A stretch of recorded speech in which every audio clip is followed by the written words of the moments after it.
신앙 안에서는 쓴 게 훨씬 더 많습니다. 달콤한 것도 많지만 쓴 게 훨씬 더 많습니다. 때로는 혼자 울 수도 있고요. 가슴 아플 수도 있고 가슴이 찢어질 수도 있어요.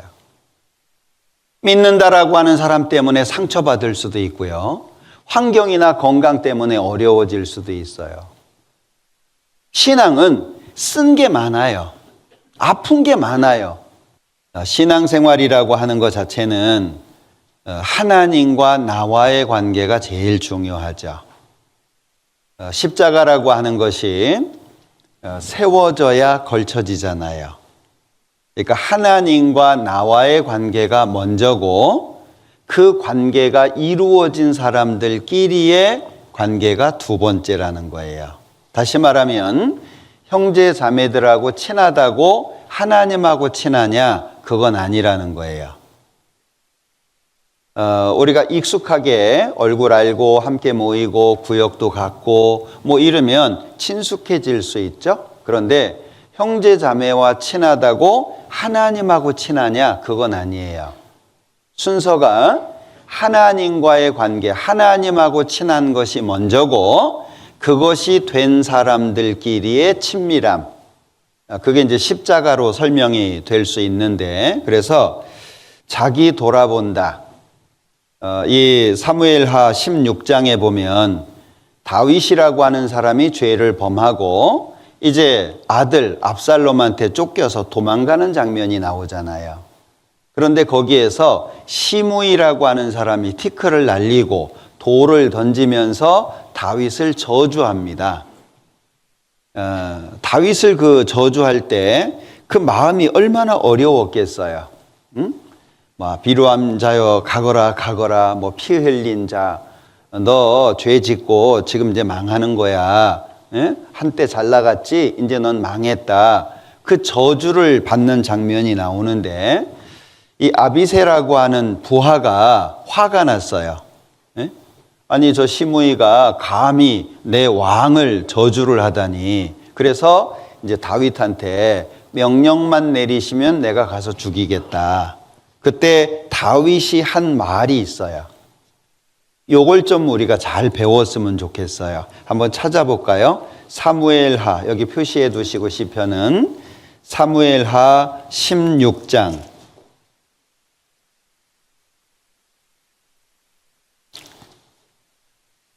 10절,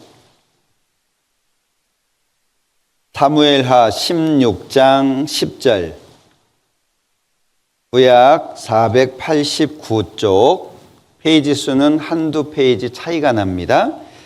10절, 왕이 가로되 수로야의 아들들아 내가 너희와 무슨 상관이 있느냐? 저가 저주하는 것은 여호와께서 저에게 다윗을 저주하라 하심이니 네가 어찌 그리하였느냐 할 자가 누구겠느냐? 이 마음이 참 어려운 마음이잖아요. 그죠? 지금 코앞에서, 내 바로 앞에서 나를 저주하고 있는데 이 마음을 갖는다는 건 참 어려운 마음입니다. 그러나 신앙은 그걸 감당하게 하죠. 그러니까 육신적인 마음이 아니라 신앙적인 마음이었으면 좋겠다 그 얘기예요. 그리고 다윗이 말하는 것 중에 11절 후반부에 여호와께서 저에게 명하신 것이니, 시므이의 저주를 어떻게 받아들이고 있죠? 하나님 앞에서 받아들이고 있잖아요. 이걸 육신적으로 받아들이면 어쩔까요? 사람에 대한 원망과 불평이 생기고 사람을 향해서 분노가 나오잖아요. 근데 다윗은 여호와께서 저에게 명하신 것이니, 하나님이 말씀해 주신 적 없어요. 하나님이 음성으로 알려주신 적 없습니다. 시므이가 저주하고 있는데 그렇게 반응하고 있다라고 하는 것은 평소에 다윗의 신앙의 모습을 설명해 주고 있는 거예요. 평소에. 그리고 12절 같이 읽어볼게요. 혹시 여호와께서 나의 원통함을 감찰하시리니 오늘날 그 저주 까닭에 선으로 내게 갚아주시리라 하고, 이 마음을 배웠으면 좋겠다는 거예요. 혹 내가 잘못할 수 있죠?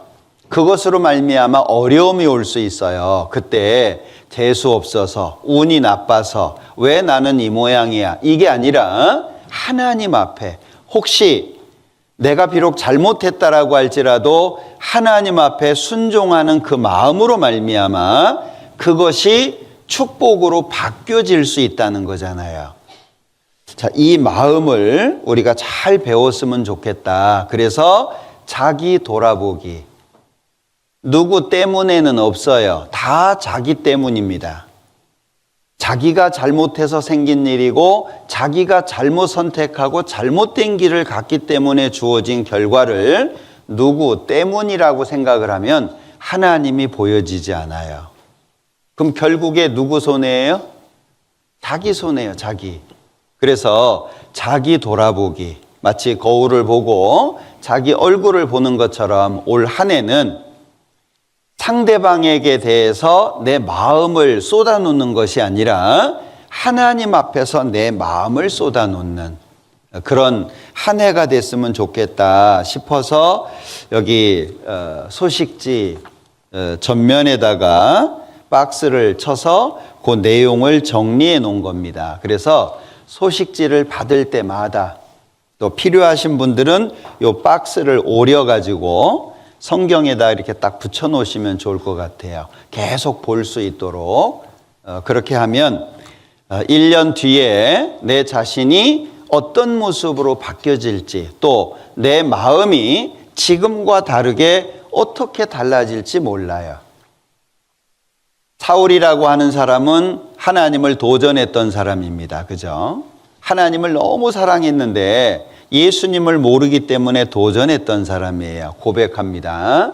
나는 회방했던 사람이고 핍박했던 사람이고 포행자이었다고 고백을 합니다. 왜? 몰랐을 때 그렇게 했다는 거예요. 근데 그 바울의 마음이 어떻게 바뀌었어요? 예수님을 위해서 죽기까지.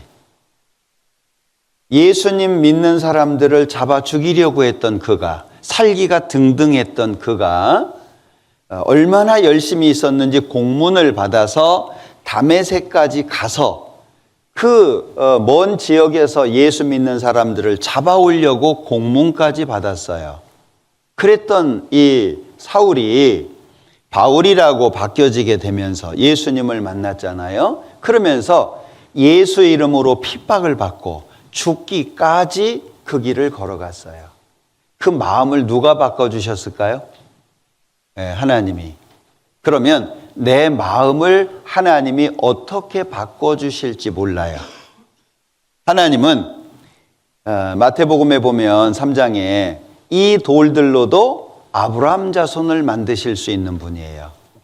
지금 내 마음이 불편하다고 지금 하나님을 향해서 마음이 안 좋다고 그것이 전부는 아닐 거예요. 비록 지금은 어려움을 견디고 비록 지금은 힘든 시간을 보낼지 모르지만 하나님께서 그 마음을 바꿔주시면 어떤 일을 할지 몰라요. 네, 그걸 기대하는 마음이 있어요. 그래서 자기 돌아보는 시간을 좀 가져보자. 그리고 우리 청년들은 교회 이제 막 봉사도 하고 그래서 늦게까지 있어요. 그래서 통금 시간을 정했습니다. 몇 시예요? 사실 11시도 빠른 시간은 아니에요. 그런데 부모님도 계시고 부모님 중에 안 믿는 분도 계시고 그런데 같이 식사할 시간이 없대요. 그래서 11시 전에는 교회당을 다 나가는 걸로 늦은 시간까지 교회당에 있지 않기로. 그리고 우리 가정이 되게 중요하잖아요. 부모님들하고 식사도 좀 해야 되고 대화도 해야 되고 가정을 무시하면서까지 신앙생활을 할 수는 없잖아요. 그래서 우리 가정이 제대로 세워졌으면 좋겠다. 가정이 다 구원받는 것도 목적이지만 구원받았다라고 할지라도 가족들끼리의 교감이 필요하잖아요. 그래서 2026년도에는 우리의 가정이 세워지고 그리고 교회가 세워지고 또 내가 하나님 안에서 좋은 모습으로 건축이 되는 그런 한 해가 되면 좋겠다 싶어서 올려놓은 거니까 자주 보셨으면 좋겠습니다. 자, 오늘 읽었던 시편 133편 1절입니다. 자, 1절만 같이 읽어볼까요? 형제가 연합하여 동거함이 어찌 그리 선하고 아름다운고. 자, 여기 우리가 잘 아는 말씀입니다. 형제가 연합하여 동거함이 어찌 그리 선하고 아름다운고. 그리고 그 위에 보면 다윗의 시 곧 성전에 올라가는 노래 이렇게 표현이 되어 있는데, 성전에 올라가는 노래가 제목으로 붙여진 게 15편이 있어요. 120편부터 시편 120편부터 134편까지 성전에 올라가는 노래, 이것을 뭐 성전 순례시라고도 이름을 붙이고 있는데, 그 15편의 시 중에 이제 14번째 삽입되어 있는, 들어가 있는 시편입니다. 그 중에 기자가 표기가 되어 있는, 이게 누가 기록한 거다라고 기록되어 있는 것이 5편이 있는데, 15편 중에 그 중에 4편은 다윗이, 그리고 1편은 솔로몬이 기록한 사람으로, 기자로 표기가 되어 있습니다. 그런데 시편 133편은 다윗의 시 이렇게 표기가 되어 있죠. 이 시편 133편 1절은 이 다윗이 공동체 연합의 기쁨을 감탄조로 이렇게 노래하고 있는데, 시편이잖아요. 그리고 2절, 3절에서는 연합한 공동체가 누리는 그 하나님께로부터 받는 축복을 기록해 놨어요. 그러니까 1절은 연합과 동거가 얼마나 아름다운 모습인지를 다윗이 감탄하고 있는 거고, 2절, 3절은 연합과 동거를 통해서 하나님이 부어주시는 축복에 대해서 설명을 해놓은 것이 이제 시편 133편인데, 이 원문에 보면 보라, 이 감탄사, 흰내가 빠져 있어요. 여기 우리 성경에 보면 원문에는 감탄사가 있거든요. 그래서 보라, 형제가 연합하여 동거함이 어찌 그리 선하고 아름다운고, 우리 이렇게 감탄을 넣으면 좀 더 색다르게 다가올 것 같아요. 그리고 여기 우리 성경에는 형제가 연합하여 동거함이 어찌 그리 선하고 아름다운고 이렇게 돼 있는데, 요 어찌 그리가 반복돼 있어요. 그러니까 감탄하는 모습이에요. 형제가 연합하여 동거하는 모습을, 이게 참 아름다워, 이게 아니라 다윗이 연합한 공동체를 보고 그 모습이 얼마나 아름다운지를 감탄하고 있는 거예요. 그래서 여기 형제가 연합한 모습이 아름답다라는 의미의 전달보다는 형제가 연합한 모습을 바라보고 다윗의 마음이 얼마나 기쁘고 즐겁고 행복한지를 감탄하고 있는 내용이 이 1절이라는 거예요. 그래서 대부분의 영역본은, 영어 번역본은 얼마나 좋고 얼마나 행복하냐 이렇게 표현을 했어요. 그리고 이제 우리 공동번역이라고 하는 개신교와 천주교가 같이 읽기 위해서 번역한 게 있어요. 공동번역이라고.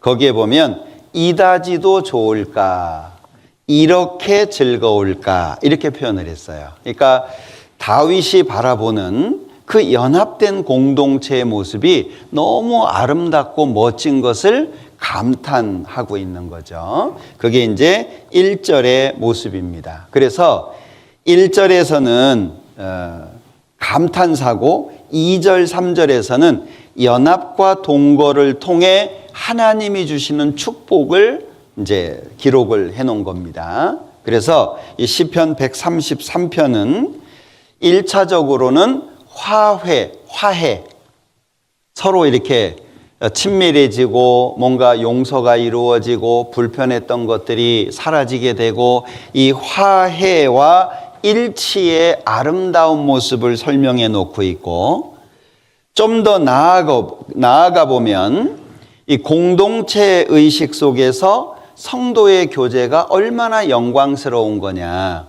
그냥 단순히 함께 모여서 말씀 배우고 뭔가 같이 하고 이런 정도가 아니라 하나님 앞에서의 영광스러운 모습을 설명하고 있고, 궁극적으로는 예수 그리스도로 말미암아 하나님 앞에서 모든 성도가 하나 될 것을 전망하고 있는 게 이제 시편 133편입니다. 그래서 올해 이 시편 133편을 교회의 표대 말씀으로 정한 이유가 이 연합과 동거를 통한 결과가 우리 가운데 있었으면 좋겠다. 우리 가운데.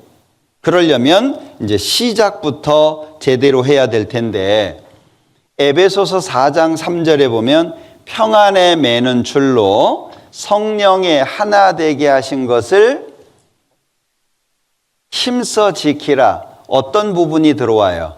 다 다를 거예요. 어떤 사람은 평안이 들어올 수도 있고 어떤 사람은 성령의 하나 되게 하신 것을 들어올 수도 있는데, 저는 이 말씀을 묵상하다가 힘써 지키라가 들어왔어요. 일하지 않으면 임금이 없어요. 그죠? 수고하지 않으면 결과가 없어요. 내가 뭔가 노력하고 애쓰지 않으면 나오는 것은 아무것도 없어요.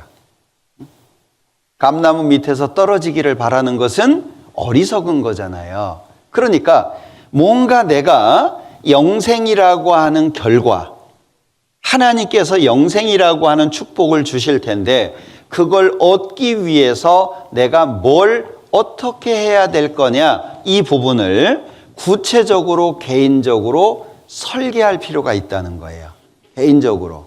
우리가 늘 말씀을 드리지만 성경 읽자.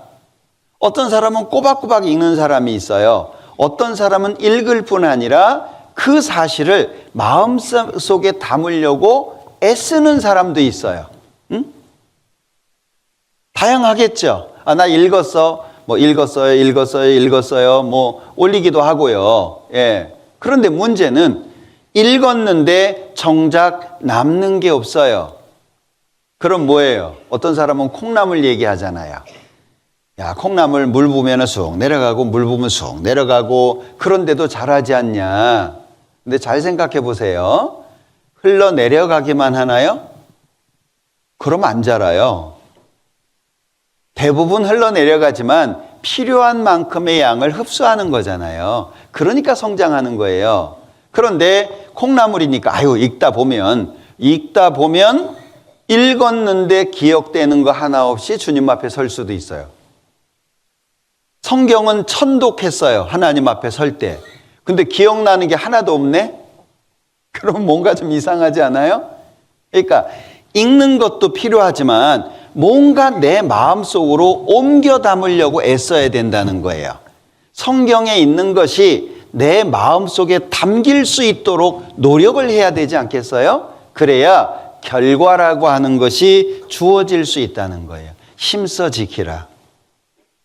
그리고 로마서 8장에 보면 구원을 받은 사람들에게 아주 중요한 부분을 가르쳐주고 있는데, 우리가 알거니와 하나님을 사랑하는 자, 곧 그 뜻대로 부르심을 입은 자들에게는 모든 것이 합력하여 선을 이루느니라. 잘 아시죠?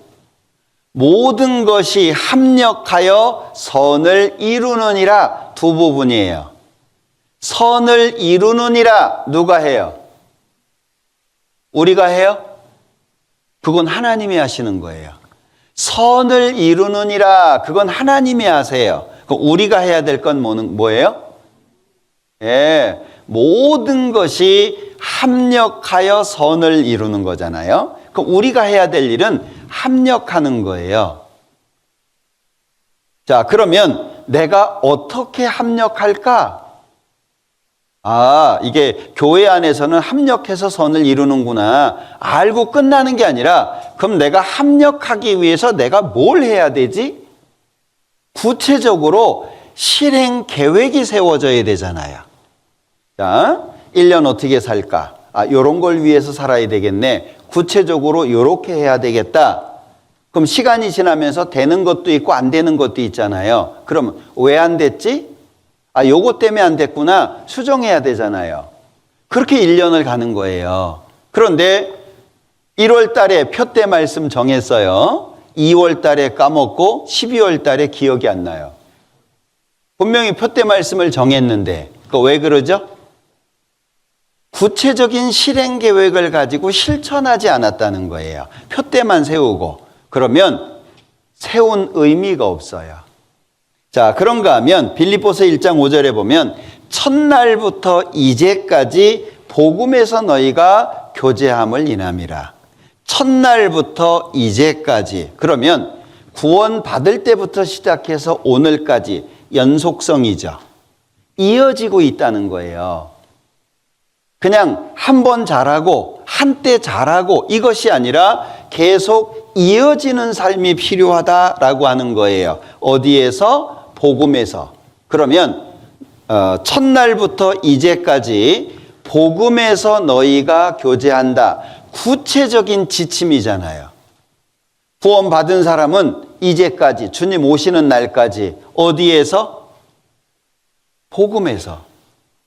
그냥 말씀 외워도 그 말씀을 구체적으로 마음속에 담지 못하면 사실 외운 것으로 끝나버려요. 그러면 어려움이 딱 다가오잖아요. 흔들릴 수밖에 없어요. 우리의 기초, 우리의 신앙의 바탕이 뭐예요? 복음에서요, 복음에서. 그런데 어떤 분들은 엉뚱한 것 때문에 아픈 거예요. 별거 아닌 것 때문에 아픈 거예요. 예? 심지어는 아이고 누가 너 이단이라고 그러대? 그 말이 흔들리는 거예요. 예? 자, 생각해 보세요. 복음에서 교제한다라고 하는 건 복음이라고 하는 터가 견고하다는 얘기예요. 그러면 누가 뭐라고 얘기했을 때 내가 복음에서 교제를 한다면 판단 기준이 뭐예요? 복음이라고 하는 거 안에서 판단하게 될 거잖아요. 우리 참 저는 사람이 악하다라는 생각을 참 많이 하게 되는데, 제가 청년 때 이제 회사에서 전도를 하다 보면은요, 하나님 안 믿는 사람들은 그냥 욕 안 해요. 아유, 쟤 예수에 미쳤구나 이러면 끝이에요. 근데 하나님 믿는다는 사람들이 비난을 해요. 어떻게? 야, 쟤 따라가면 음란 비디오 보여줘. 회사에 소문이 그렇게 났어요. 네? 이 목사님이 좀 음란하게 생겼나요? 소문이, 왜냐하면 그 당시에는 비디오 테이프로 많이 전도를 했던 때인데, 네? 그럼 이제 말씀 들어보자 그러고 이제 테이프 통해서 말씀을 듣게 되거든요. 소문이 그렇게 나는 거예요. 그걸 누가 냈을까요? 뭐 구체적으로 확인은 안 해봤어요. 예. 그러니까 비난하는 사람들이 많은데 그 입장에서 보면 이상한 사람 되지 않겠어요? 예. 시간이 조금 지나니까 제가 교주가 돼 있더라고요. 회사 안에서. 예. 이 사람이 마음이 결코 좋지 않습니다. 특히 대적하려고 작정하면 좋은 마음이 생길 수가 없어요. 그러니까 우리가 복음에서 교제하는 거예요. 복음에서. 우리가 생명같이 여겨야 되는 게 뭐냐? 복음이에요. 예수님의 죽으심과 예수님의 부활하심. 예수님의 죽으심으로 죄가 용서되고 예수님이 부활하심으로 말미암아 의롭다고 하신, 그게 우리 믿음의 핵심이란 말이에요. 그 복음에서 교제하는 거예요. 그리고 그 외의 것은 좀 멀리 할 것도 있고요. 포기할 것도 있고요. 그죠? 버릴 것도 있고요. 제일 중요한 게 그거니까. 자, 그러면 우리가 교제한다라고 했을 때 성경에서 교제라고 하는 단어의 의미가 참여라고 하는 뜻이 있다는 거 아시죠? 자, 빌립보서 한번 찾아보겠습니다. 신약 성경 빌립보서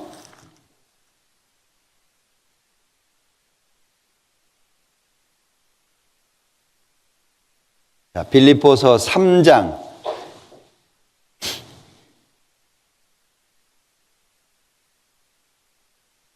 자, 빌립보서 3장 3절입니다.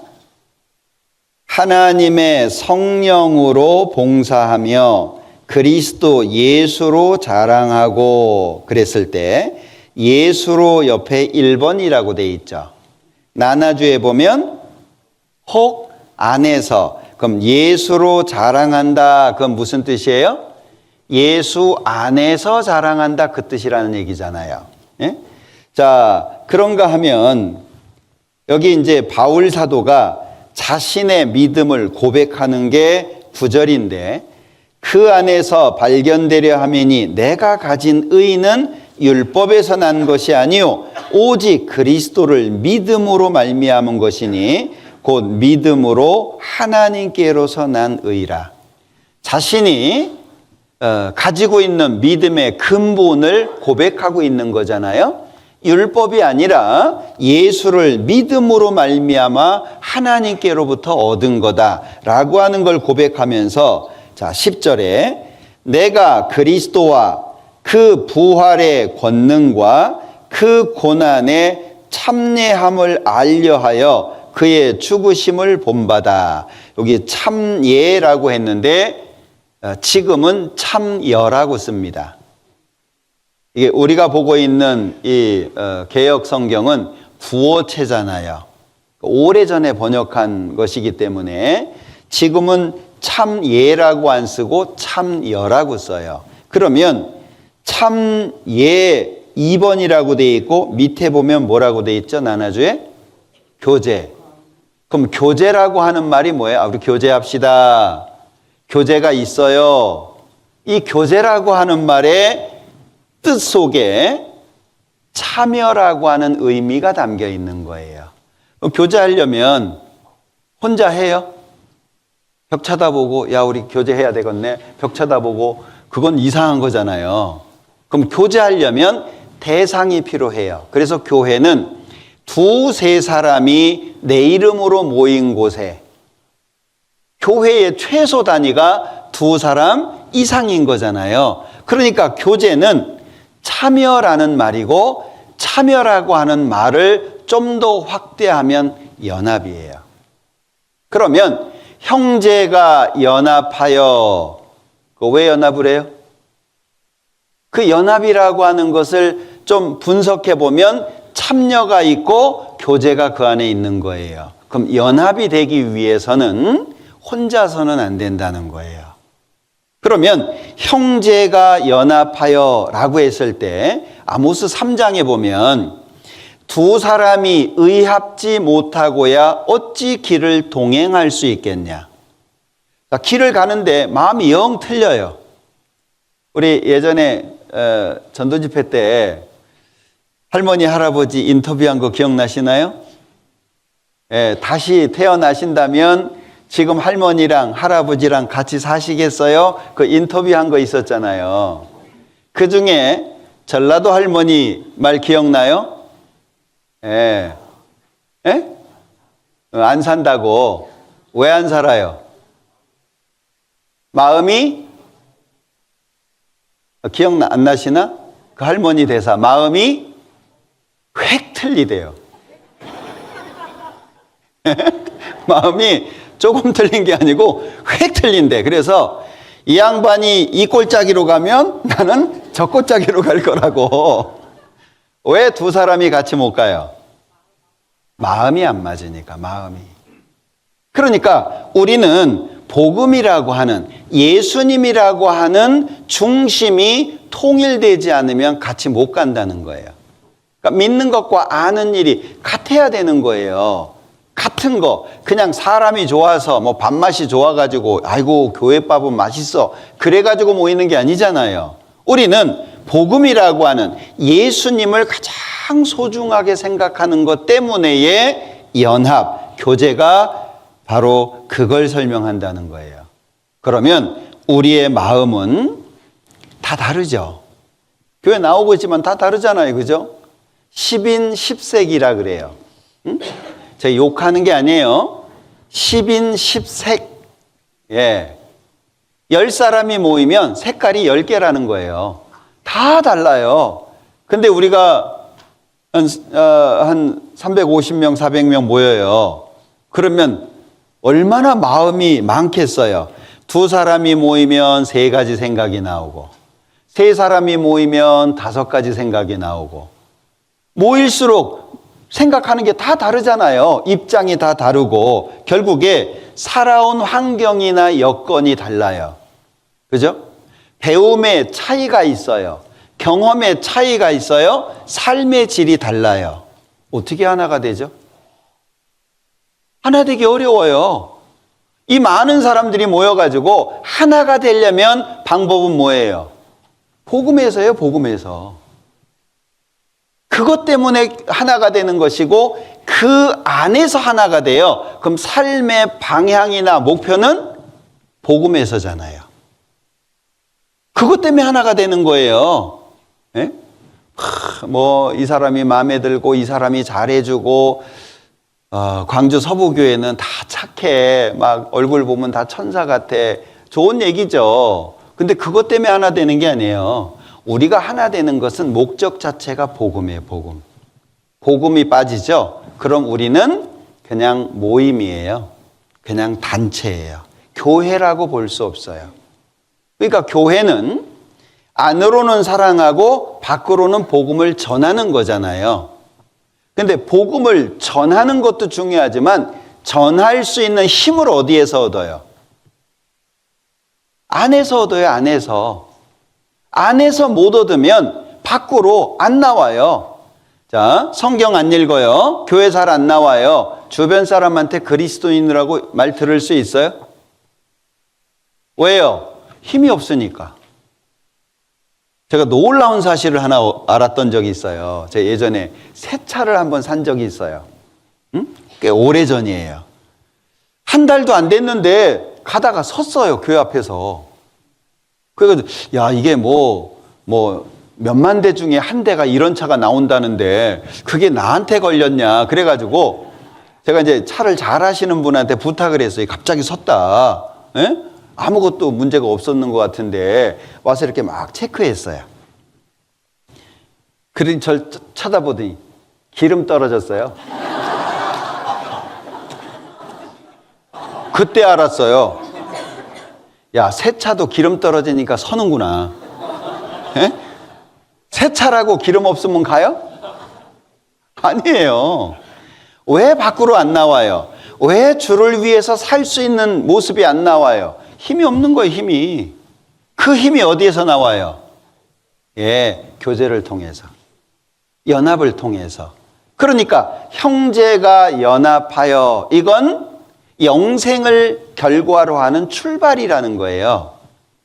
그러니까 연합이라고 하는 것이 안 되면 영생이라고 하는 건 생각할 수가 없는 거예요. 그래서 우리 어째요? 직장도 월급 많이 주지만 교회에 주일날도 참석하지 못하고 수요일날은 생각 아예 하지도 못하고, 그러면 차라리 월급이 적더라도 교제에 잘 나올 수 있는 거 선택해라. 우리 그러잖아요.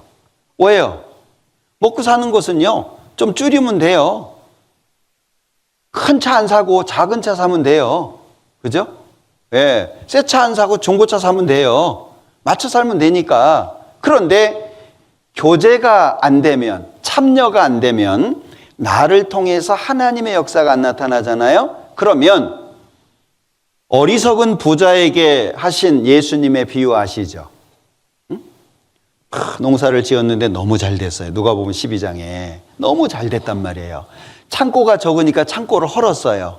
새롭게 짓고 그 안에 잔뜩 집어넣어놨어요. 그리고 자기 영혼을 보고, 야, 이렇게 많이 준비해놨으니까 먹고 마시고 즐거워하자고 자기 영혼 보고 얘기하잖아요. 근데 주님 하나님이 찾으셨어요. 어리석은 자여, 오늘 밤에 내 영혼을 도로 찾으리니. 근데 교훈을 어떻게 말씀하셨냐면 자기를 위하여는 준비를 잘했어요. 그런데 하나님께 대하여 부요치 못한 자가 이와 같으니라. 찾아볼까요? 누가복음 12장.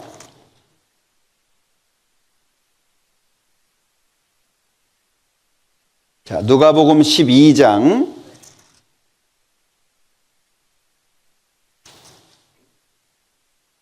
13절부터 연결된 비유의 말씀인데요. 자, 21절 같이 읽습니다. 자기를 위하여 재물을 쌓아두고 하나님께 대하여 부요치 못한 자가 이와 같으니라. 자, 고린도전서 4장에 보면 구원을 받은 사람들은 두 세계 속에 삽니다. 구원을 받지 않은 사람들은 하나의 세계에서 삽니다. 죽으면 끝이라고 생각하죠. 그러니까 온통 삶의 목적이 이 땅으로 제한되어 있어요. 그런데 구원을 받으면 영원한 세상이 있다는 걸 알잖아요. 두 세상이에요. 그러면 이 세상은 70년, 80년이고 저 세상은 영원이란 말이에요. 그러면 이 세상은 영원한 세계에서의 삶을 준비하는 시간이에요. 우린 그걸 기억하고 살아야 돼요. 이 세상에서의 삶이 천국에서의 삶이 아닙니다. 그러니까 여기 자기를 위하여 재물을 쌓아두고, 무슨 얘기죠? 이 세상에서는 성실했어요. 이 사람이 자, 농사가 잘 되려면 16절에 보면 한 부자가 그 밭에 소출이 풍성함에 농사 그냥 됩니까? 벼는 주인의 발걸음 소리를 듣고 자란대요. 그 농부의 발걸음 소리. 무슨 얘기죠? 그만큼 관심을 갖고 그만큼 애쓰지 않으면 농사가 안 돼요. 육신적으로 보면 아주 성실한 사람입니다. 잘 산 사람이에요. 그런데 왜 하나님께서 20절에 어리석은 자여 이 말씀 왜 하셨을까요? 방향성을 어떻게 가졌어요? 여기 20절에 하나님은 이르시되 어리석은 자여 오늘 밤에 내 영혼을 도로 찾으리니. 그러면 19절에 또 내가 내 영혼에게 이르되 영혼아 여러 해 쓸 물건을 많이 쌓아두었으니 평안히 쉬고 먹고 마시고 즐거워하자. 뭐가 틀렸어요? 영혼은 육신적인 것, 물질적인 것으로 행복해하지 않아요. 뭘 오해했죠? 영혼이 있다는 건 알았어요. 왜? 자기 영혼 보고 얘기했으니까. 근데 영혼이 무엇으로 즐거워하는지를 모른 거예요. 그러니까 자기를 위하여 재물을 쌓아두고 잘했어요. 육신적으로는 성실하게 부지런하게 잘 살았어요. 근데 하나님 앞에 가면 어떤 사람이 돼요? 어리석은 자요. 왜? 하나님께 대하여 부여치 못한 자가 이와 같으니라. 그럼 어떻게 사는 것이 그리스도인에게는 현명한 거예요? 고민하라 그 얘기예요. 생각하라는 거예요. 우리는 눈에 보이는 이 세상이 전부가 아니라는 걸 알고 사는 거잖아요. 그러니까 이 땅에서는 지족의 지족, 먹을 것과 입을 것이 있은즉 족한 줄로 알 것이라는 말씀처럼 그냥 먹을 거 입을 거 족한 거예요. 예. 그리고 나머지는 어디에다가 투자해요? 영원한 세계에. 그게 지혜로운 삶이라고 하는 걸 말씀하고 있는 거예요. 그런데 그것이 중심이 아니라 환경이 중심이 되고 지식의 편차가 중심이 되고 어떤 부함이라든지 지식의 수준에 따라서 기준이 되어버리면 우리는 갈라질 수밖에 없어요. 왜? 어떤 사람은 환경이 되는데도 공부 못한 사람도 있을 거고 어떤 사람은 태어나면서도 부잣집에서 자라가지고 불편함이 없이 살았던 사람도 있을 거고 어떤 사람은 가정적인 어려움 가운데서 갈등하고 고민하고 살았을 수도 있을 것이고 다 다를 거 아니에요. 지금 현재 50평 아파트에 사는 사람도 있을 것이고 지하 단칸방에 사는 사람도 있을 것이고 예. 그런 얘기 들어보셨나요? 저 서울에서는요 평수대로 논다고 아파트도요 24평 32평 같이 안 놀아요 애들이. 서로 만나면 니네 집 몇 평이야? 이거부터 물어봐요. 빌라는 쳐주지도 않아요. 만약에 우리 안에서 그런 것들이 기준이 되면 어떻게 하나가 되겠어요? 절대 안 돼요. 우리는 가난해도 우리 살다 보니까 나이 잘 생각 안 하게 되죠. 연세 드신 분들도 젊은 사람들하고 같이 사니까 젊게 사는 거예요. 맨날 노인들끼리만 만나봐요. 그럼 빨리 늙어요. 그러니까 나이가 적든지 많든지 많이 배웠든 못 배웠든 부자든 가난하든 우리는 어디에서 하나가 돼요? 복음에서. 우리는 그거 하나 때문에 하나가 될 수 있는 거예요. 그러니까 교회 안에서 참여, 교제가 자연스러워지려면 크게 두 가지가 필요해요. 연합이 되기 위해서. 형제가 연합하여 그 연합이 되기 위해서는 두 가지가 필요한데 뭐 더 있습니다만은 두 가지만 말씀을 드리자면 첫 번째는 빌립보서 2장 찾아봅니다.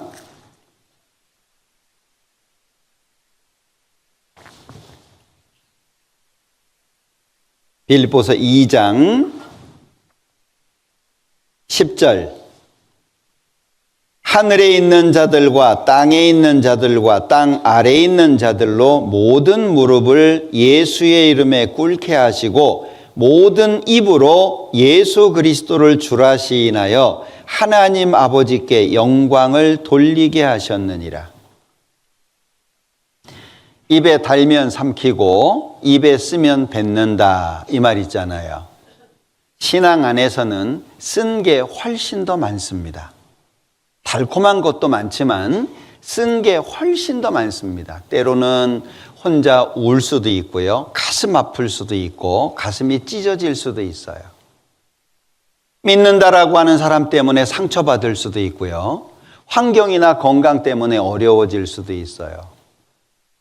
신앙은 쓴 게 많아요. 아픈 게 많아요. 그런데 예수의 이름에 무릎을 꿇지 않으면 예수의 이름에 무릎을 꿇지 않으면 우리 열매만 따먹어요? 예수님이 내저 용서한 것만 있어요? 아니에요. 너희는 세상의 소금이고 빛이라 그랬어요.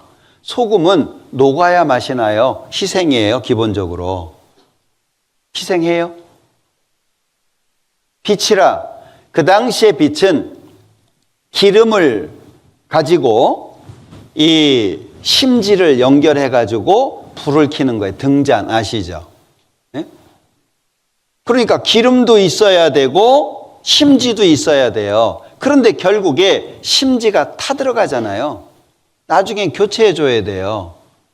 기본적으로 교회 안에 신앙 안에서는 희생이 있는 거예요. 그런데 예수님이 죄 용서해 준 건 너무 좋아. 희생하는 건 싫어. 과연 그게 예수의 이름에 무릎을 꿇은 것일까?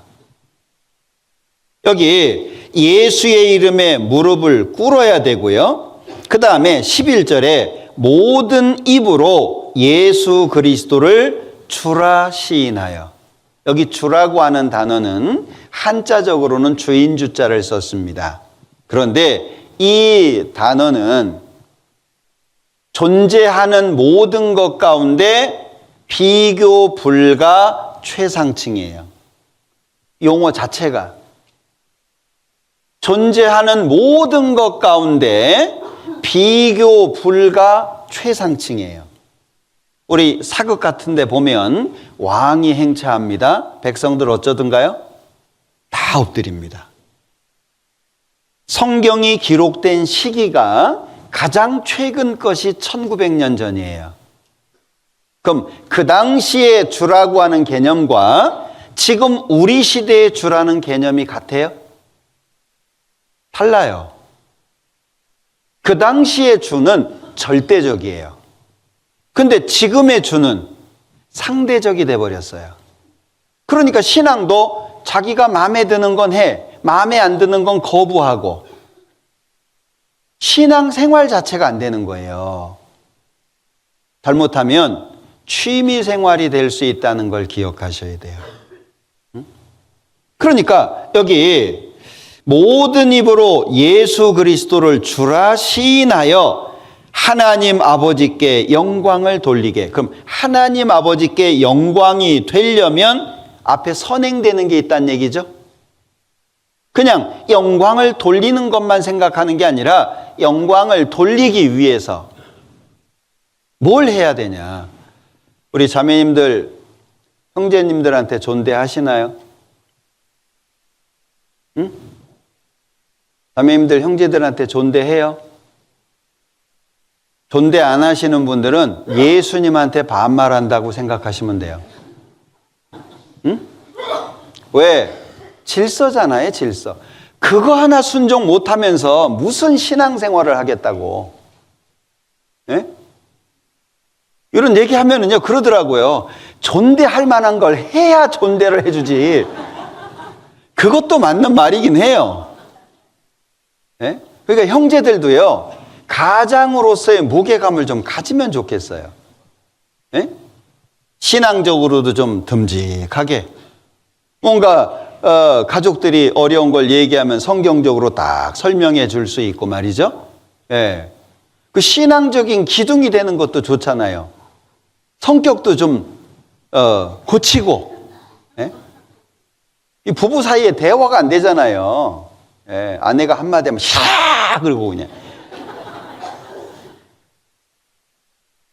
근데 존대하셔야 됩니다. 왜? 하나님의 명령이니까. 만약에 그거 못하면서 나 신앙생활 열심히 해. 그건 안 맞는 거예요. 작은 거부터. 네? 남편한테 존대하세요. 왜 제가 이 얘기를 하냐면 오래전이에요. 자매님이 남편을 전도하고 싶은데 참 어려웠어요. 근데 이 생활하시는 걸 보니까 잘해요. 예? 그런데 이 보니까 남편을 쥐잡듯이 잡더라고. 그러면서 구원받게 해달라고 기도하면 하나님이 뭐라고 하시겠어요? 예? 야, 너는 쥐는 잡아도 남편은 구원 못하겠다. 아니, 남편을 머리로 섬기라는데 그것도 순종 못하면서 무슨 신앙을 얘기하냐고. 제가 그 자매님 불러다가 조곤조곤 얘기했어요. 성경이 이렇게 돼 있고 이런 이유 때문에 이렇게 말씀하셨다. 정말 남편을 전도하고 싶으면 오늘 집에 가서 기도하고 그리고 남편한테 무릎 꿇고 잘못했다고 빌어라. 제가 그렇게 교제를 해줬어요. 근데 이 자매님이 그게 마음속에 아멘이 됐던 것 같아요. 남편이 놀래. 너 왜 그래? 왜? 뭔 일이 있어? 쭉 설명을 했대요. 저하고 상담한 얘기도 하고. 예. 남편이요. 감동을 받았어요. 예. 몇 달 안 돼서 구원 받으셨어요. 지금 신앙생활 잘해요. 말이 그렇게 능력이 있는 거잖아요. 왜? 사람한테 굴복하는 게 아니라 하나님께 굴복하는 거니까. 예? 보이는 남편 뒤에 하나님이 계시잖아요. 남편을 무시하고 남편이 신앙 안에서 세워지는 걸 바래요? 예, 그럴 순 없죠. 남편들은요, 아내가 없으면은요, 힘들잖아요. 최고의 조력자가 아내예요. 아내 무시하면 안 돼요. 응? 그러니까 하나님께서 남편에게 주신 말씀은 내 아내, 내 몸처럼 사랑해라. 그죠? 그리고 아내한테 주신 말씀은 남편한테 복종해라. 예. 근데 이렇게 나이가 들어가면서 아내들이 이렇게 세지죠. 예? 예. 말도. 왜? 물론 이해는 돼요. 젊은 시절 살아오면서 쓸데없는 짓도 많이 하고 사고도 치고 하는 걸 보니까 인정이 안 될 수도 있어요. 근데 우리는 복음 안에서잖아요. 복음 안에서 우리 가정이 그래서 세워졌으면 좋겠다고 제가 기도하는 거예요. 우리의 가정이. 그러면 하나님이 역사하신다. 결국에 예수의 이름에 무릎을 꿇어야 연합이 된다 그 얘기예요. 아니 만나고 아유 안녕하세요 말씀 듣고 잘 가요 그리고 끝이면은 그게 무슨 관계예요? 아무 관계 아니죠. 예? 우리 회사에 가서도 아유 안녕하세요 반가워요 뭐 그리고 끝나면 잘 가요 내일 만나요 그러잖아요. 무슨 관계예요? 우리는 가족이잖아요. 가족. 에베소서에 말씀하신 것처럼 하나님의 권속 가족이잖아요. 근데 말은 가족인데 상대방에 대해서 무관심하고 상대방이 뭘 하든지 관심도 없고 이건 진정한 가족이라고 볼 수 없어요. 연합이 돼요? 어려워질 수밖에 없어요. 그럼 어디까지 영향력이 미쳐져요? 영생이라고 하는 결과까지 미쳐지는 거예요. 자, 첫 번째는 교제의 중심과 목적이 예수 이름이에요.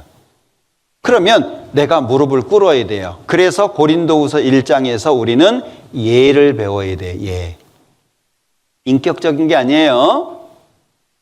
나도 세상에서 한가락하고 나도 꽤 영향력이 있는 사람인데 교회에서 하라고 하는 거 그냥 내가 예 하면 아유 자존심 상해. 그러면요 그건 신앙이 아니에요. 우리는 복음에서 교제합니다. 예수님 때문에. 그리고 우리가 삶의 목적은 내가 하나님을 섬기는 것도 있지만 그 삶을 통해서 잃어진 영혼을 구원하는 목적이 있는 거잖아요. 왜? 주님께서 우리에게 명령하신 게 뭐예요? 너희는 온 천하에 다니면서 만민에게 복음을 전파하라. 그럼 가가지고 예수 믿으세요 막 소리만 지르면 돼요? 예. 서울역에 가봐요. 예수 천당 불신지옥 지금도 소리치고 있더라고요. 누가 믿어요? 우리의 전도는 우리의 마음과 삶이에요. 예?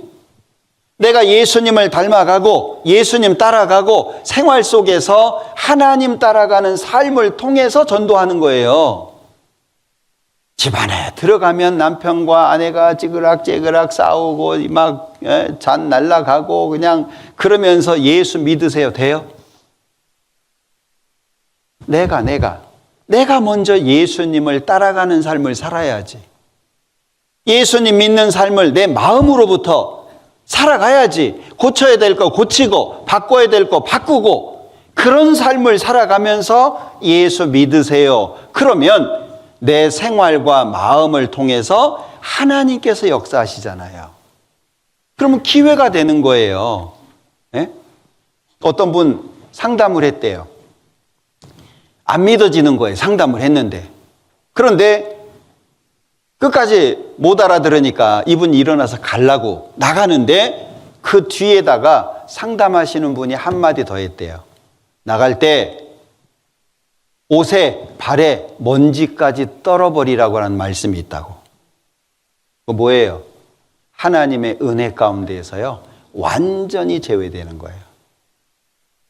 그 얘기 듣고 아니 그거 그냥 흘려들을 수도 있잖아요. 근데 그게 마음속에 콱 박혀갖고요 마음이 무서워지더래요. 예? 그래서 다시 말씀 듣고 구원받았어요. 하나님이 역사하시는 게 있다니까요. 어떤 말씀에 그냥 아무 성경 구절도 아닌데도 마음에 박히는 것들이 있잖아요. 하나님이 역사하시는 거예요. 누구를 통해서? 하나님이 나를 통해서 역사하실 수 있겠어요? 그걸 만들어야 된다는 거예요. 그러니 첫 번째는 무릎 꿇어야 돼요. 야곱이 천사와 씨름하는 것처럼.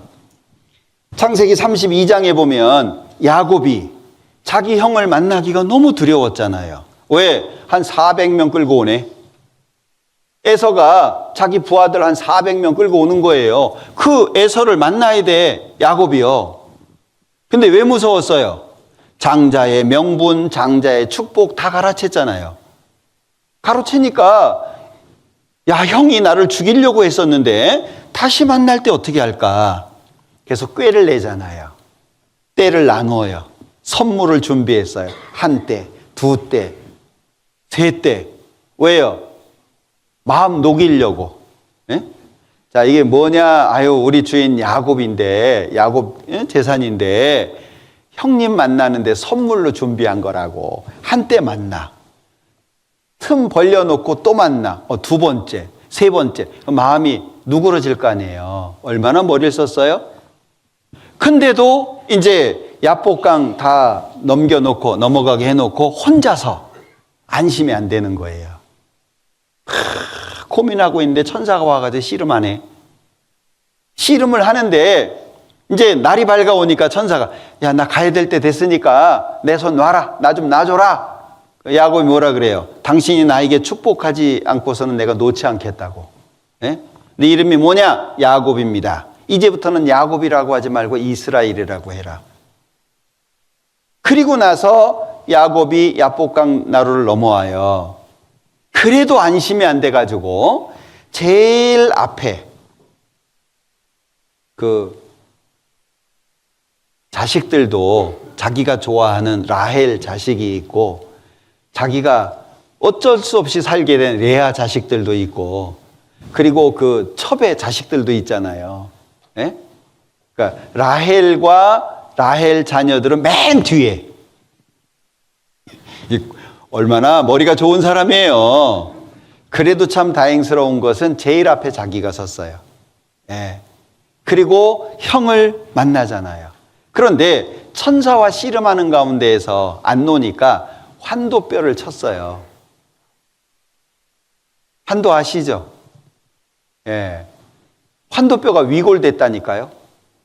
이 야곱이요, 죽을 때까지 절었어요. 대신에 이름이 바뀌어졌죠. 평생 절고 살았지만 이름이 바뀌었어요. 야곱에서 이스라엘로 승리한 사람이죠. 우리도 마찬가지예요. 무릎 꿇어야 돼요. 예수의 이름에 무릎이 꿇어야 돼요. 안 그러면은요, 취미생활 됩니다. 광고 잘 들으시나요? 그냥 광고예요. 어떤 사람은 듣고 내가 요걸 준비해야 되겠구나. 내가 요때 여기에 가야 되네. 그걸 준비하는 사람이 있는가 하면 광고 들을 때 광고네. 마음이 없어요. 구역 모임 하는구나. 마음이 없어요. 제가 말씀드리잖아요. 직장 생활하시는 자매님들도 시간 내서 조모임에 나오시라고. 직장 다니시는 분들은 직장조 다 나오시든지 직장을 거시기 하시든지. 왜요? 하나님이 나를 통해서 일하시게. 내가 희생하지 않는데 주님이 역사해요? 안 그러면 작년, 올해 다를 거 없어요. 지나간 시간들 돌이켜 봐봐요. 구원 받았다고 하고 지나간 시간까지 되돌이켜 봐봐요. 뭐가 달라졌어요? 그냥 그날이 그날이죠? 그렇게 살았죠? 뭐가 바뀌었어요? 안 바뀐다니까요. 왜? 내가 바꿀 마음을 안 가지니까. 하나님이 일하고 싶어도 내가 바꿔지는 마음이 없으니까 일을 하실 수가 없는 거예요. 주님 안에서 유명해지려고 애써봐요. 주 안에서, 예수 안에서 유명해지려고 애를 써봐요. 하나님이 그냥 놔두시겠습니까? 결코 그렇지 않아요. 내 마음의 평강을 누가 지켜줍니까? 내 가정의 평화를 누가 지켜줘요? 그리고 나와 함께하는 사람들에게 영향력을 누가 이렇게 세워주십니까? 하나님의 하나님. 예. 그러니까 연합을 하기 위해서, 교제 안에 있기 위해서 필요한 게 뭐냐? 무릎이 예수의 이름에 꿇어져야 돼요. 진정으로 예수님이 주가 되셔야 돼요. 그냥 입으로만 예수님은 나의 주 할 것이 아니라 실제 삶 속에서 주가 돼야 돼요. 예. 그리고 두 번째는 골로새서 3장을 보겠습니다.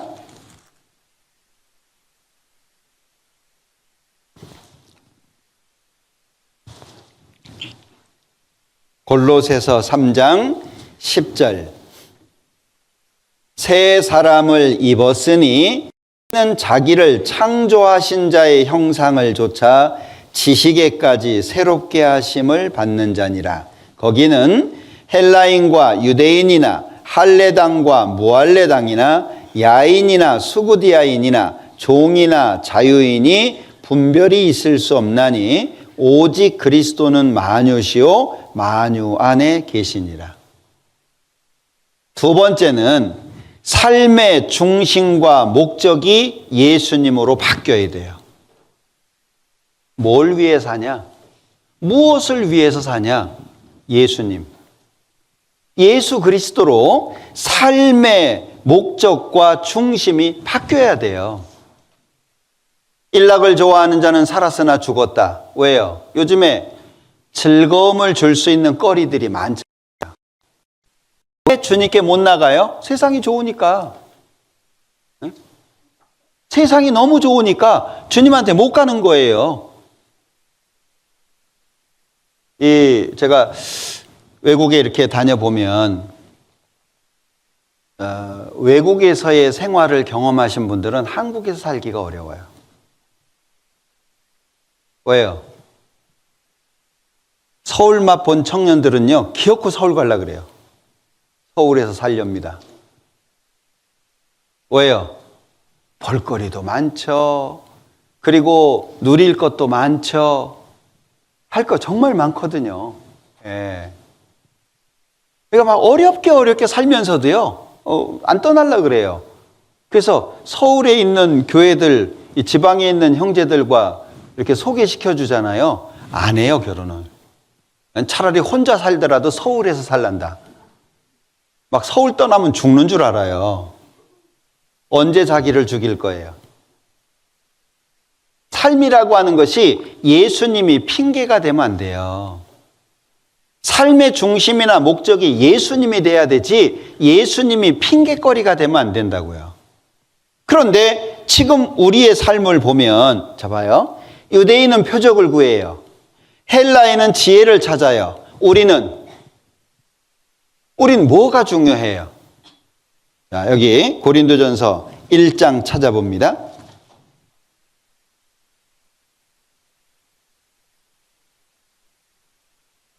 고린도전서 1장 22절. 유대인은 표적을 구하고 헬라인은 지혜를 찾으나 우리는 십자가에 못 박힌 그리스도를 전하니. 다르죠? 자, 유대인은 표적을 구한다. 그리고 헬라인은 지혜를 찾는다. 추구하는 게 다르잖아요. 우리는 뭘 추구해야 돼요? 우리가 추구하는 것은요, 여기 설명하고 있죠? 십자가에 못 박힌 그리스도를 전한다. 우리에게는 예수님이 시작이자 끝이고 전부라고 하는 걸 기억하셔야 돼요. 교회 생활 잘해 주시는 거 감사합니다. 모임에 참석 잘해 주시는 거 감사합니다. 그런데 문제는 중심이 그리스도여야 돼요. 응? 내 삶의 중심이. 왜냐하면 결국에 예수님 오시면, 재림하시면 우리 예수님과 함께 천국에 살 거 아니에요. 예. 내가 내 삶의 중심이 되었던 분을 이 땅에서 극진히 섬기고 그리고 천국 가서 그분과 함께 사는 거예요. 예. 이게 우리에게는 전부라는 거예요. 여기에 마음을 두지 않으면은요, 신앙 안에서 마귀가 유혹할 게 많아지는 거예요. 예. 그러니까 은장에도 구역 모임에 참석할 수 있으면 참석하셔요. 응? 어머니에도 갈 수 있으면 가요. 조모임이 있잖아요. 은장에도요, 가실 수 있는 분들은 가요. 예. 제가 예전에 이 구역 모임, 이렇게 조모임 하게 할 때, 제가 혼자 목회하던 교회가 있었어요. 전도인이 저 혼자였어요. 그래서 매 구역 모임, 조모임마다 설교를 다른 걸로 했어요. 왜? 시간 되시는 분들 구역, 조, 교구 상관없이 시간 되면 오라고. 지금 우리는 선이 정확하죠. 1교구, 2교구. 2교구에서 1교구 구역 모임 가볼 생각해요? 안 하죠. 1교구에서 11조에서 41조 가볼 생각 안 하죠. 시간 되면은요, 왜? 보는 만큼, 아는 만큼 보이기도 하고요, 보는 만큼 경험이 되는 거예요. 내 마음이. 그래서 제가 일부러 광고를 하고 설교를 매 모임 때마다 다른 설교를 했어요. 왜? 시간 되시는 분들 와라. 형제들도 낮에 시간 되면 와라. 예. 저희 아버님이 구원을 받고 조모임을 수년을 다니셨어요. 그 남자는 혼자죠. 예. 어느 날 모임을 갔는데, 처음 이제 간 거죠. 조모임이라고 갔는데, 젊은 형제가 직장을 안 가고 와 있더래요. 예? 젊은 형제가. 그래서 저 형제는 뭐 하는 형제인데 이 시간에 여기를 왔다냐, 직장 안 가고. 그래서 물어봤대요. 형제는 뭐 하는 사람이요? 그러니까 말을 잘 안 하더래요. 말을. 예. 알고 보니까 얼마 전에 우리 집회하셨던 목사님이에요. 전도인으로 이제 조모임에 설교하러 왔는데 아버님은 이제 모르니까 젊은 형제가 와서 앉아 있으니까 형제 뭐 하는 사람이요? 이렇게 물어본 거예요. 근데 제가 전도사예요. 이 말을 못하고 그냥 우물쭈물 계신 거예요. 나중에 시간 지나고 보니까 설교하고 있더래요. 그래서 제가 가실 수 있을 때까지 가시라 그랬어요. 기회잖아요. 네? 한 번이라도 성경 더 읽고, 한 번이라도 찬송 더 하고, 한 번이라도 모임 더 참석하고, 나한테 유익 아니에요? 이 세상에서는 자기를 위해서는 재물을 많이 쌓아두고 하나님께 대하여 부여치 못하다 재산 남겨주는 것보다 신앙 물려주는 게 훨씬 유익입니다. 응? 재산 안 남겨줘도 먹고 살아요. 뭐 부모님들 뭐 자식들 뭐 이렇게 해주려고 애쓰지 마요. 다 살아요. 예. 재산을 물려주는 것보다 신앙 물려주는 것이 훨씬 중요합니다. 왜? 우리는 예수 안에서 살고 예수 안에서 죽어요. 그래서 빌립보서 1장 보죠. 자, 빌립보서 1장 20절. 나의 간절한 기대와 소망을 따라 아무 일에든지 부끄럽지 아니하고 오직 전과 같이 이제도 온전히 담대하여 살든지 죽든지 내 몸에서 그리스도가 존귀히 되게 하려 하나니, 같이 읽습니다. 이는 내게 사는 것이 그리스도니 죽는 것도 유익함이니라. 사실 우리가 원망과 불평이 없어야 되는 이유죠. 그죠? 네. 여기 살든지 죽든지 내 몸에서 그리스도가 존귀히 되게 하려 하나니. 그러면 이 말씀을 읽으면서 그러면 내가 살든지 죽든지 내 몸에서 그리스도가 존귀히 되게 하려면 내가 생활을 어떻게 해야 될까? 이걸 고민해야 돼요. 그냥 읽고 끝나는 것이 아니라 아유 좋은 말씀이네. 그게 아니라 이렇게 살려면 그럼 내가 구체적으로 내 생활 속에 어떻게 접목을 해야 되고 어떤 걸 고쳐야 되지? 그걸 고민해서 구체적인 삶을 살아야 나를 통해서 그리스도께서 귀하게 된다는 거예요.